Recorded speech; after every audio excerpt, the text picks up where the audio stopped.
Hey friends, we are in chapter 8 and we are definitely looking at section 8.5, difference of squares. You're going to remember difference of squares when we look at the definition and we observe the fact that this relationship here, a squared minus b squared, when you have an expression in this form, what you want to know is that it came from a plus b times a minus b. And this might be familiar to you because you remember it from when we were multiplying. So now going in the opposite direction, when you observe something that is a term squared minus another term squared, you know that you can factor it in this way. So you can factor this binomial into another pair of binomials, a plus b and a minus b. Let's see if we can apply this. So this is our vocabulary, and the final, the only example I have it as example 1 is just us really knocking it down, like really trying several problems in this form. So I'm probably just going to use the same screen and erase. So you need to pay attention because I'll be erasing quite often. So let's look at this first one, 16h squared minus 9a squared. What you notice is that this is a term squared and this is a term squared. First thing I would do, honestly, is to see if I can factor something out of both terms. That really is kind of the golden rule of factoring. See if you can factor something out of all the terms. If you can do that, then the subsequent factoring is going to be much easier. Noticing that I cannot do that, I am going to see if it fits the form a squared minus b squared, and of course it's engineered to do so because that's the section that we're looking at. And so what we need to do is figure out what is a in this case. A would be the square root of all of this stuff, meaning some number times itself is going to give me 16h squared. That number would be 4h. Does that make sense? And then so I could say, let me put it over here, a is equal to 4h. And then some number times itself squared, or times itself, is going to give me 9a squared. That number, in this case b, would be 3a, right? And I'm referring to this a term here. So we know that when we factor this, it becomes a plus b times a minus b, right?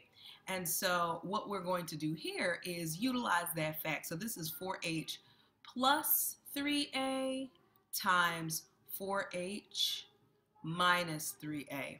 And that's what we got going on. And that's completely factored. I do go back and I look to see if I couldn't take anything out of here. Most likely I won't be able to take anything out of these resultant binomials. But you can check, make sure you factored everything out, and you're good to go. So this is the answer for the first one. I'm checking it off, and I'm going to erase this. And we're going to get started with the next one. So when I look at 121 minus 4b squared, I look at it, this is an odd number, this is an even number, they have no common factors, 2 doesn't go into both of them, so I'm pretty much sure and confident that there's no common factors. So what I'm doing again is looking for the a squared that is here and looking for the b squared that is here, and what I recognize is that, you remember it's a plus b times a minus b. I recognize that a in this case is 11, right? So I can put 11 here, and b in this case is 2b. So 11 plus 2b and 11 minus 2b. And that's it. All right, I think you guys are liking this. Let's go ahead and look at another example. This one is going to require a little bit more thought in that here is a case where we can factor something out of the beginning. So if I have 2g, that's not a g, people. If I have 2g cubed minus 3g, I'm sorry, I don't have 2g cubed. I have 27g cubed. Better. So what I'm going to do is factor out a 3, because I realize that 3 goes into both terms, and I can also factor out a g. So the resultant value that I get is 3g, right? And then what's left is 9g squared minus 1. Can I do anything with this? On the surface, it looks like the answer is no, but we do have two perfect squares. 9g squared is really 3g times 3g, and 1 is really 1 times 1. So I can continue factoring this. So I get 3g times, and since this is a difference of two squares, I'm going to put 3g plus 1 and then 3g minus 1. I think you guys realized I was going to do that. And now I look, make sure I can't factor anything out. This is perfectly factored.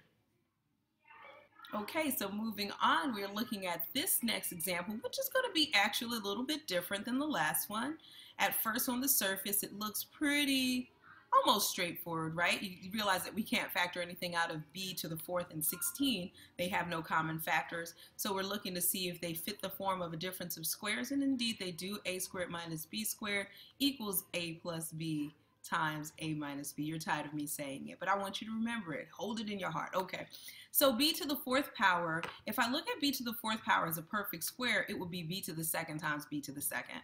So when I factor this into two binomials, I get b to the second, right? And then here, the 16, the square root of 16 is 4, right?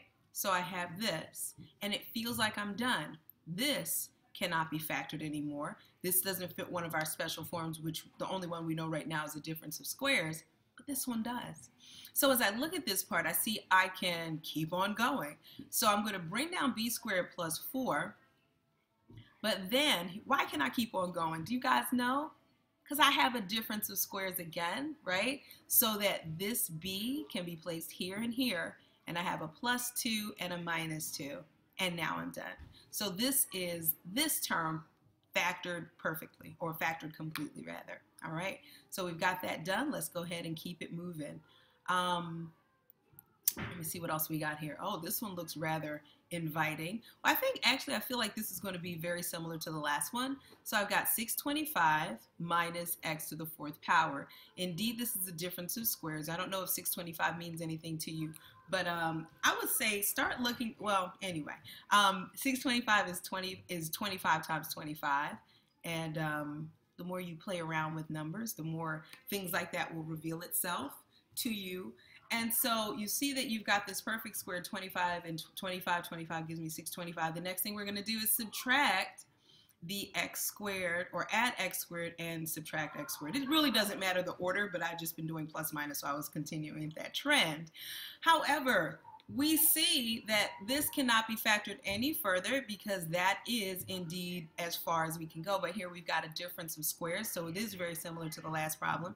I'm going to write down the first factor that I have, and then I'm going to factor this last piece here. I'm going to factor that last piece. And so I have 5 here, x here, and a plus and a minus go here. And now I factored completely. All right, so now we've got this guy covered. Just 2 more to go, and I think you guys can handle it. Let's take a look. Okay, so we have 5x to the fourth power minus 45x. And so looking at this, I want to really make sure I factor anything out in the beginning. It's going to make my life easier, and I realize that I can factor out a 5x out of both terms. Okay, so then I'm left with x to the, and this was to the fifth power, so before you guys tell me I made a mistake. Okay, so now I can factor out a 5x, and now I'm left with x to the fourth power minus 9. I think you guys see what's about to happen. We have a difference of squares, so I have 5x times x squared, because x squared times x squared is going to give me my x to the fourth power, and then 3 times 3 will give me my 9, so minus 3 plus 3. Now check it out. Last time we were doing these problems, anytime we saw like we had an x squared left with a difference, we knew that we can go ahead and factor again. But in this case, we cannot, because we don't have a difference of 2 squares. We've got a square and then a number that is not a perfect square. So we are actually done here. So that was all that was needed for that particular problem. We're done. And finally, this problem here does not seem to be yielding itself to this new law of difference of squares. So we need to really take a look. I think if you look at this problem from the work you've been doing in the last couple of sections, you might look at this and say, this looks a lot like an opportunity for factoring by grouping, and you would be absolutely correct. Take the first 2 terms as you see them. You're going to factor out what you can. It looks like we can factor out 7x to the second power. When I do that, I'm left with x, and then over here I'm left with a plus 3, and then I'm going to factor out, what can I factor out here? Well, let's factor out a negative 7, and when I do that, I get, again, x. And since it's negative, this is going to be a plus 3. So this is factoring by grouping. We like that because we see this beautiful pattern that happens. And as I always like to do, shade in the thing that we're now going to factor out yet again. And so I'm going to factor out x plus 3 out of both of these ginormica terms, okay? Once I've done that, and let me just use brackets just so we can kind of distinguish what's going on. Brackets and parentheses have basically the same use, so I'm not changing the meaning of our equation. So I get 7x squared minus 7. I didn't do the golden rule. The golden rule would be for me to factor out what I can in the beginning, and I didn't do that. And you see it's kind of come to haunt me in a sense. Like I could have factored out a 7 out of all of this, but I did not. And now you see the 7 is prominent. I got to factor that 7 out in order for this to be completely factored. So x plus 3, I'm going to throw the 7 over to the front. So I factored out the 7. This does not affect the value. Remember, you can multiply in any order. So when I factor out the 7, I'm left with x squared minus 1. Take a moment to breathe that in if it feels uncomfortable, because this 7 multiplied through here would give me this. And remember, I can multiply in any order. I think I wish I had put the 7 in between. But anyway, who cares? All right. So now this is a difference of squares. So I've got 7 times x plus 3 times the quantity of times the product of these two quantities, x minus 1, or x plus 1, x minus 1. And what did I see? This is a difference, subtraction sign, of two squares. X squared is a perfect square, and so is 1.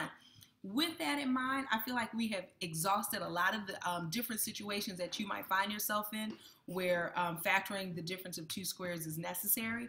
Let me know if you need any help. I cannot wait to talk to you about this. We're going to add one more new law to our repertoire of factoring things before we end this chapter. I'll talk to you guys later. Bye-bye.